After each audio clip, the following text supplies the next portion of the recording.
Waalaikumsalam warahmatullahi Ya, wabarakatuh. selamat pagi anak-anak. Ketemu lagi dengan Ibu pada mata pelajaran fikih di Madrasah Aliyah. Nah, karena pelajaran kita pada hari ini di jam pertama, Ibu lihat kalian semua masih dalam keadaan rapi dan juga segar ya. Oke, dan juga masih semangat. Nah, sebelum kita mulai pembelajaran pada hari ini, Ibu ingin kita berdoa terlebih dahulu kepada Allah. Silakan kepada ketua kelas, silakan dipimpin. Sebelum kita memulai pembelajaran pada hari ini, mari sama-sama kita berdoa. Berdoa dimulai. Ya, terima kasih.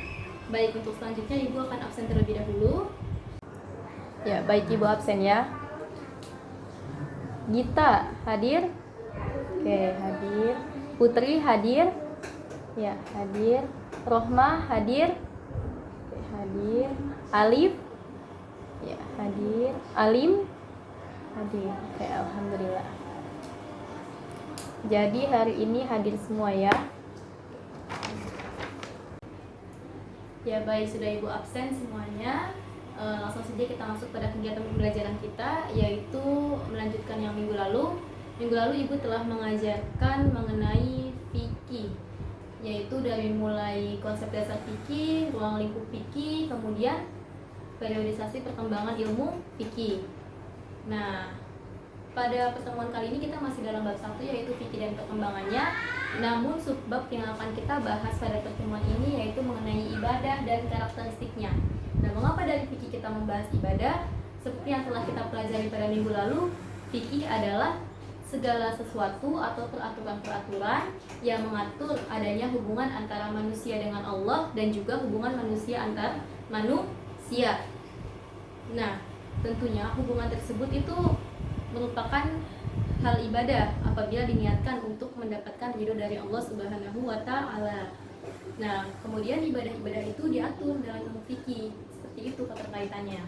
Nah, kita lanjut ya. Kemudian kita masuk pada pembahasan pengertian ibadah.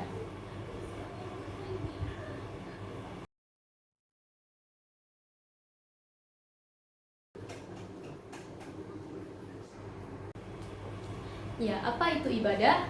Nah, ibadah itu memiliki arti taat, tunduk, hina, dan juga pengabdian, yang mana kita arahkan kepada Allah Subhanahu wa taala. Nah, pengertian ibadah juga ada nih secara umum dan menurut ulama fikih. Nah, secara umum, ibadah adalah segala sesuatu yang kita kerjakan yang mana hal itu merupakan hal yang dicintai oleh Allah Subhanahu wa taala. Nah, sedangkan menurut ulama fikih, ibadah adalah segala sesuatu baik itu perkataan maupun perbuatan yang kita lakukan untuk mendapatkan pahala dari Allah, seperti itu. Nah, ada juga nih dalil mengenai ibadah. Jadi dalil mengenai ibadah itu telah diatur dalam Al-Qur'an, surat Az-Zariyat ayat 56, yang mana bunyinya adalah wa ma khalaqtul jinna wal insa illa liya'budun, dan tidaklah aku menciptakan jin dan manusia melainkan supaya mereka beribadah kepadaku. Oke, kita lanjut pada pembahasan yang kedua, yaitu macam-macam ibadah ya. Nah, maksud dari macam-macam ibadah itu dalam ilmu fikih, ibadah itu terbagi menjadi beberapa macam. Yang pertama, ibadah secara umum.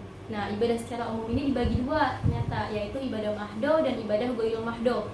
Ibadah mahdo adalah ibadah yang wajib dilaksanakan dan memiliki peraturan-peraturan dalam pelaksanaannya. Contohnya apa ibadah mahdo itu?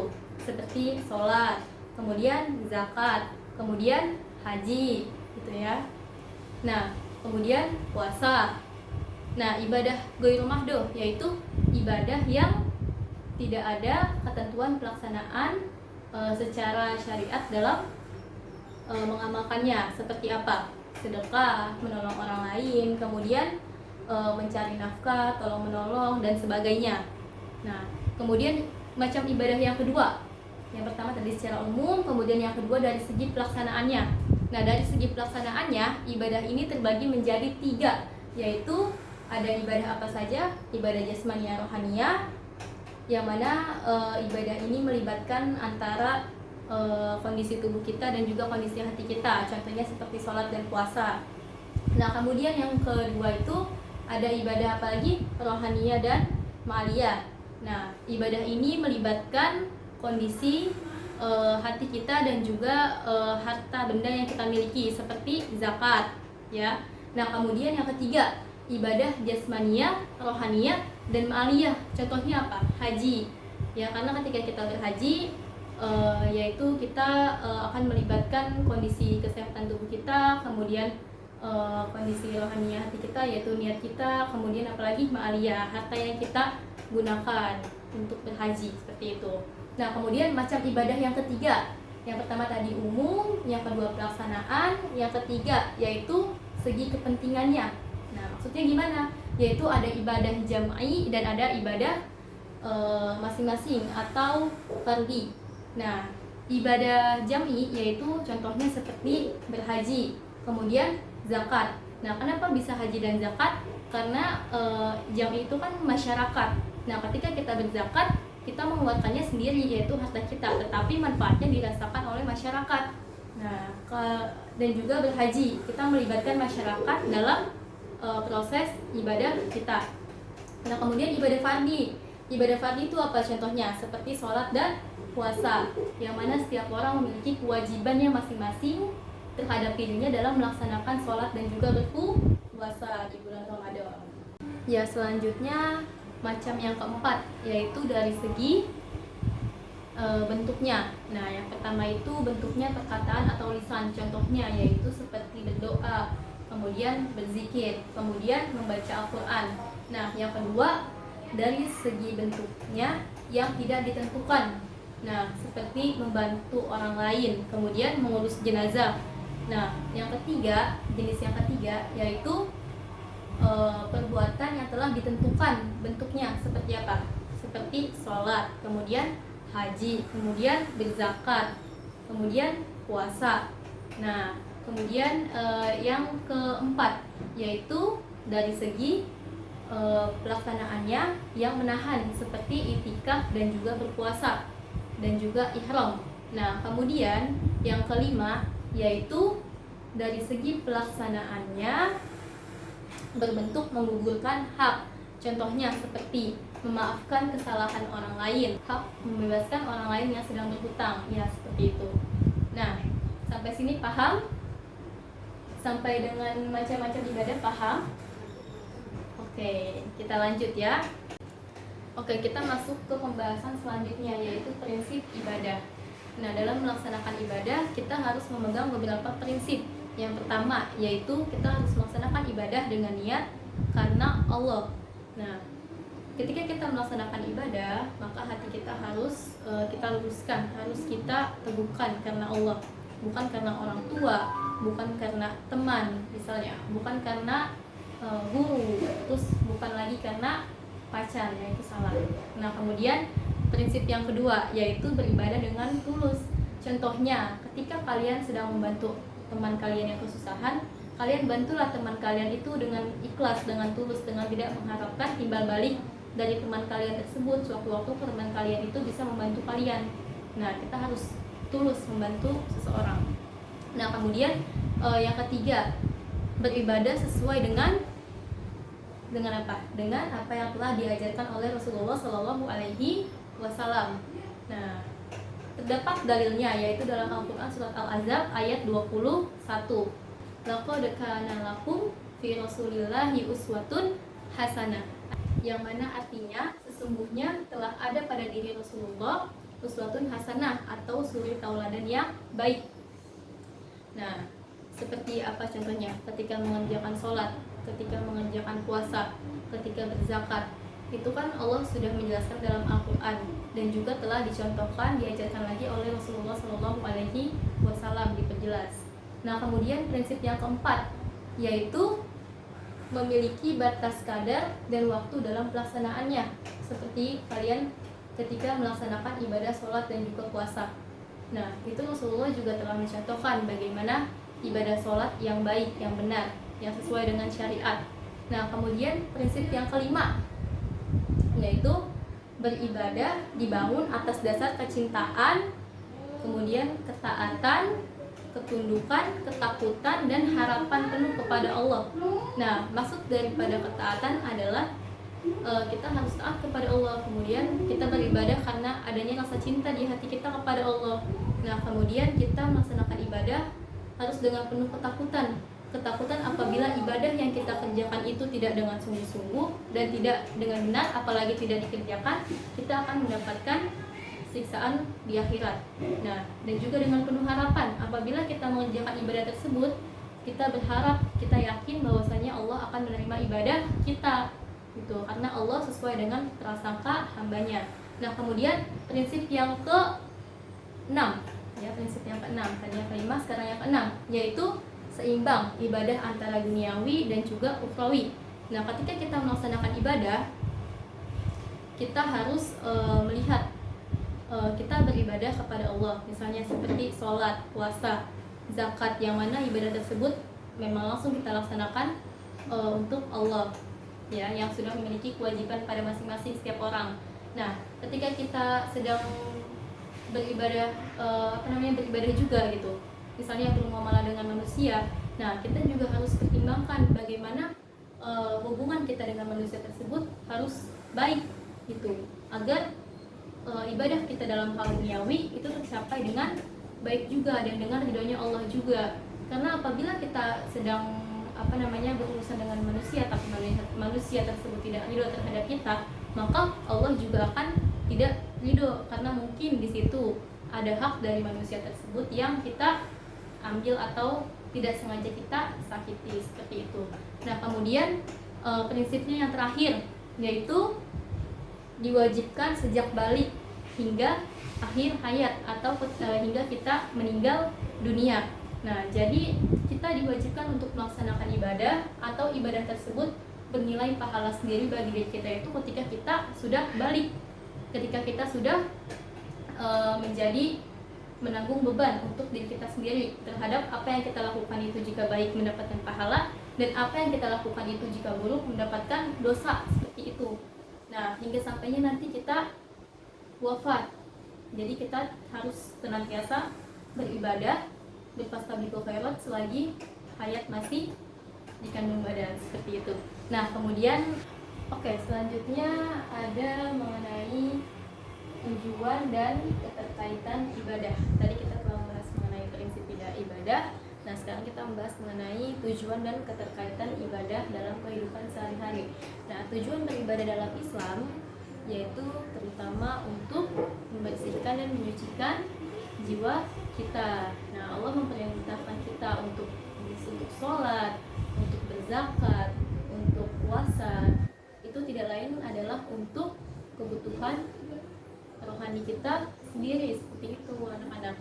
Nah, jadi ketika kalian melaksanakan hal tersebut dengan sesuai ketentuan syariat dan juga dengan penuh ketulusan tadi dan sesuai dengan prinsip-prinsip ibadah tadi, maka kalian akan mendapatkan ketenangan jiwa dan keutuhan jiwa itu. Nah, kemudian akan tercerminkan kembali dalam perilaku kalian kepada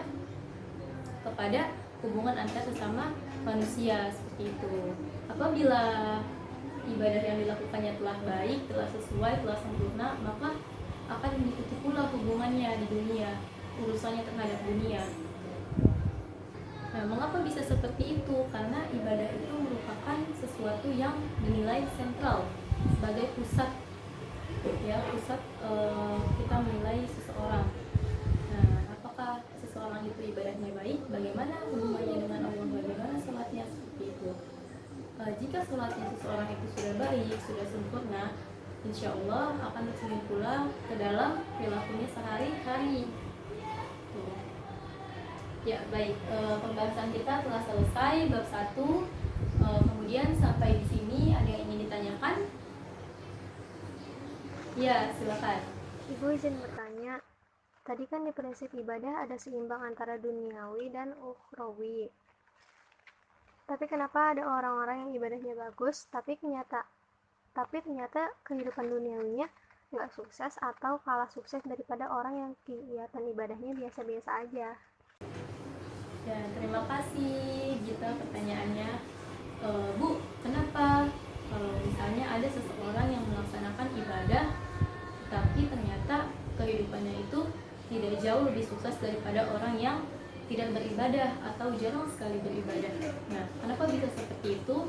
Nah, jawabannya mungkin yang pertama, memang orang tersebut itu dinilai, kita lihat bahwasanya oh dia kehidupannya biasa aja nih, ya kan? Tapi itu merupakan salah satu cara Allah, mungkin karena Allah telah cinta kepadanya, telah cinta kepada hambanya, maka Allah menjaga hambanya tersebut daripada fitnah dunia, seperti itu. Nah, jadi memang kita melihat kehidupannya biasa saja, tapi ternyata di mata Allah dia manusia yang mulia, seperti itu. Jadi kita tidak bisa mengukur seorang hamba hanya dari apa yang kita lihat ya sama manusia, karena kita memiliki keterbatasan penilaian dari antar manusia terhadap manusia lainnya. Itu. Ya, sampai sini bisa paham, bisa dipahami apa yang ingin disampaikan. Ya, baik, itu dia tadi pertemuan kita pada hari ini. Kesimpulannya adalah, jadi ibadah itu adalah segala sesuatu, baik itu perkataan, perbuatan, dan juga tingkah laku kita yang senantiasa dicintai oleh Allah Subhanahu wa Ta'ala dan bernilai pahala ya, apabila itu baik, dan akan bernilai dosa apabila hal itu buruk. Seperti itu. Nah, kalau kalian sudah paham, Ibu ingin memberikan tugas akhir di pertemuan kita kali ini. Jadi penilaian untuk bab satunya, yaitu tugasnya Ibu ingin kalian mencari kisah-kisah para tabi'in, sahabat, ataupun orang-orang terdahulu, ulama terdahulu, yang mana mereka, beliau-beliau ini meninggal atau wafat dalam keadaan husnul khotimah. Ya, yang pertama husnul khotimah. Nah, husnul khotimah. Nah, kemudian kalian juga mencari nanti kisah-kisah orang terdahulu yang mana mereka ini meninggal dalam keadaan Islam tetapi su'ul khotimah, ya. Su'ul khotimah. Nah, nanti diapakan kisahnya? Nah, nanti kisahnya kalian analisis, yaitu amal ibadah apa saja yang biasa mereka lakukan. Kemudian nanti kalian analisis lagi mengapa mereka bisa mati dalam keadaan husnul khotimah. Nah, kemudian nanti tugasnya kalian ceritakan kembali di depan, kalian presentasikan kepada teman-teman kalian. Nah, untuk pembagian yang mendapatkan husnul khotimah itu untuk nomor absen genap, dan untuk yang su'ul khotimah itu untuk nomor absen ganjil. Seperti itu ya tugasnya. Paham? Oke. Nah, terus nanti kalian kerjakan soal latihan yang ada di buku paket bab 1 ya. Oke, baik. Ya, sekian pertemuan kita pada hari ini. Semoga apa yang tadi Ibu sampaikan dapat bermanfaat untuk kita semua. Dan Ibu akhirkan, kita tutup dengan lafaz hamdalah. Alhamdulillahirabbil alamin. Wassalamualaikum warahmatullahi wabarakatuh.